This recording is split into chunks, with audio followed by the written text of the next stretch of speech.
Hey, have you ever had to change user details in Linux? Yes, I have. It can be a bit tricky sometimes. Usermod can make it a lot easier. Do you know what it is? I've heard of it, but I'm not sure what it does. Usermod is a command that allows you to make changes to existing user accounts on Linux. That sounds useful. What kind of changes can you make? You can modify names, homes, add comments, set account expiry dates, change primary and secondary groups, and much more. Wow, that's a lot of options. Is it hard to use? Not at all.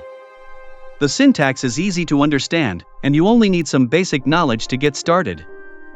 That's good to know. Can you give me an example of how it works? Sure. Let's say you want to change the home directory of a user. You would use the command sudo usermod d/new/home/directory username. That's pretty straightforward. Thanks for the tip.